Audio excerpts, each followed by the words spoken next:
അങ്ങനെ 2026 ആറ്റുകാൽ പൊങ്കാലയും വളരെ ഭംഗിയായി സമാപിച്ചിരിക്കുകയാണ്.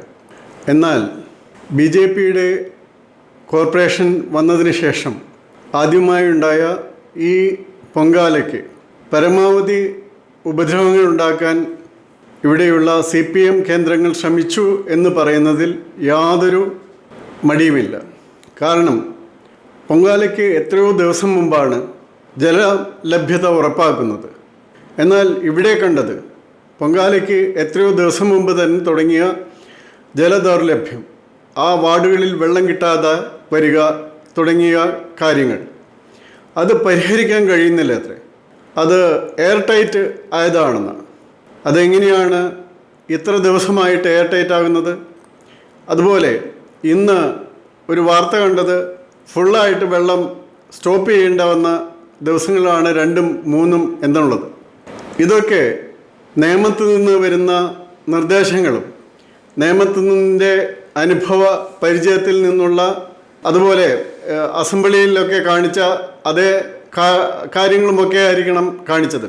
പക്ഷേ ഇത് കാണിക്കുന്നത് BJP ഭരിക്കുന്ന ഒരു കോർപ്പറേഷനോടാണെന്ന് മറന്നുപോയി.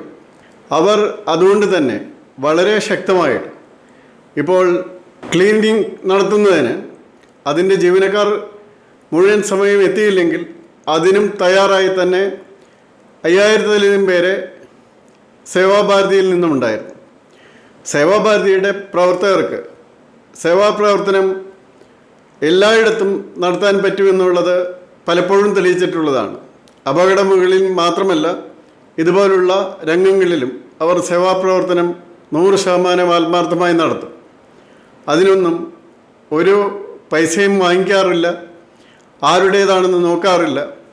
അവർ ജനങ്ങൾക്ക് വേണ്ടി നിലകൊള്ളുന്നവരാണ്. അപ്പോൾ സംഘത്തിൻ്റെ എല്ലാ പിന്തുണയും കിട്ടുന്നു എന്ന് കണ്ടപ്പോൾ ഈ പറയുന്ന നിയമത്തിൽ നിന്നുള്ള ഉപദേശങ്ങൾക്ക് അപകടം മണത്തെറിഞ്ഞ് ഏതു വിധേനയും അത് കുറയ്ക്കാനായി പിന്നെ ശ്രമം. പിന്നെ വെള്ളം കൊണ്ടുപോയ ടാങ്കറുകൾക്ക് കൊടികെട്ടിയതിനെ പറ്റിയൊക്കെയായി സംസാരം.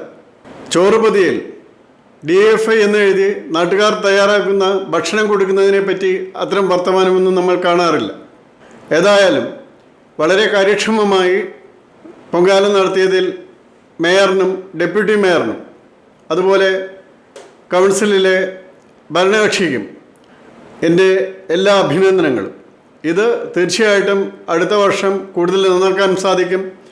ഇതുപോലെ തന്നെ മറ്റ് മേഖലകളിലെ പ്രവർത്തനങ്ങൾ തീർച്ചയായിട്ടും നിങ്ങൾക്ക് വലിയ അടിത്തറയുണ്ടാക്കും, വലിയ സ്വീകാര്യതയുണ്ടാക്കും. അതുണ്ടാകട്ടെ എന്ന് ആശംസിക്കുന്നു.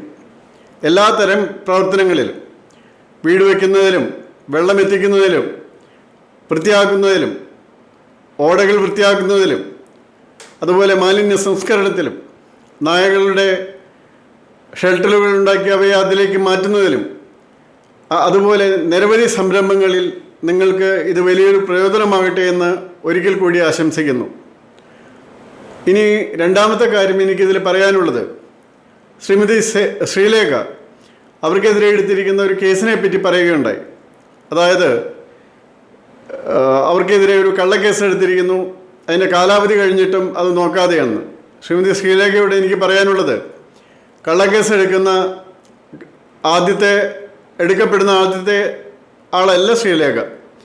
എൻ്റെ പേരിൽ ഞാൻ റിട്ടയർ ചെയ്യുന്നതിന് മുമ്പ് ലീവിലായിരുന്ന സമയം മുതൽ ഇന്ന് BJPയിൽ പ്രവർത്തിക്കുന്ന ഒരു മഹാൻ അടക്കം ആ സർക്കാർ എനിക്കെതിരെ കേസുകൾ എടുക്കാൻ ശ്രമം തുടങ്ങിയിരുന്നു. കേസ് രജിസ്റ്റർ ചെയ്തത് ഞാൻ റിട്ടയർ ചെയ്തതിന് ശേഷമാണ്. 5 കേസുകൾ രജിസ്റ്റർ ചെയ്യപ്പെട്ടു.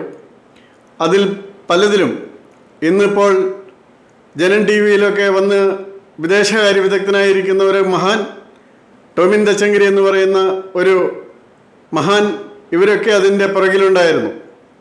അപ്പോൾ അങ്ങനെയുള്ള കേസുകളൊക്കെ എന്ത് സംഭവിച്ചു എന്ന് വെച്ചാൽ, അസത്യത്തിന് അധികം നാൾ പിടിച്ചു നിൽക്കാനാകില്ല. അത് ഹൈക്കോടതിയും അത് വിജിലൻസ് കോടതിയും ഹൈക്കോടതിയും എല്ലാം കോഷ് ചെയ്ത് അത് സുപ്രീം കോടതിയിൽ പോയി. സുപ്രീം കോടതിയിൽ പോയപ്പോൾ ഒരു മാർക്സിസ്റ്റ് നേതാവിന് അതിന് 25,000 രൂപ ഫൈനും ഇട്ട് കൊടുത്തു.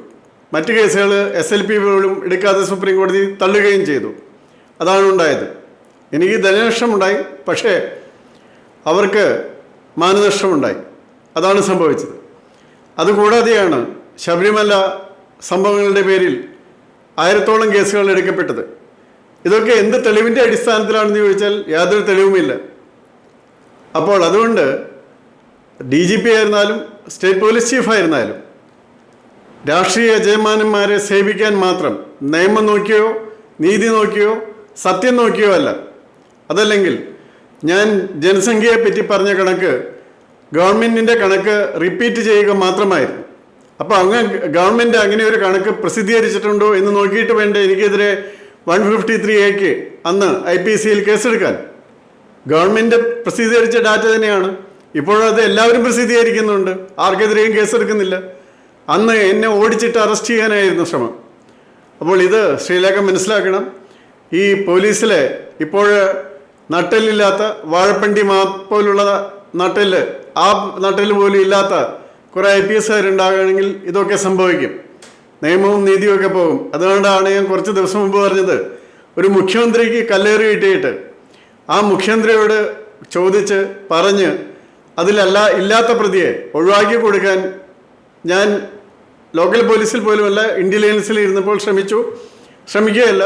മാത്രമല്ല മുഖ്യമന്ത്രി തന്നെ പിന്നീട് അത് അറിഞ്ഞപ്പോൾ പറഞ്ഞു, അങ്ങനെ വേണ്ട, ഇല്ലാത്ത പ്രതി നമ്മൾക്ക് വേണ്ട എന്ന്. അതാണ് കാണിച്ചു കൊടുക്കേണ്ടത്. നമുക്ക് മനസ്സുണ്ടെങ്കിൽ കാണിച്ചു കൊടുക്കാൻ പറ്റും. അപ്പോൾ അതുകൊണ്ട് ശ്രീലേഖയോട് എനിക്ക് പറയാനുള്ളത്, ഇനിയും കൂടുതൽ കേസുകൾ പ്രതീക്ഷിക്കാം.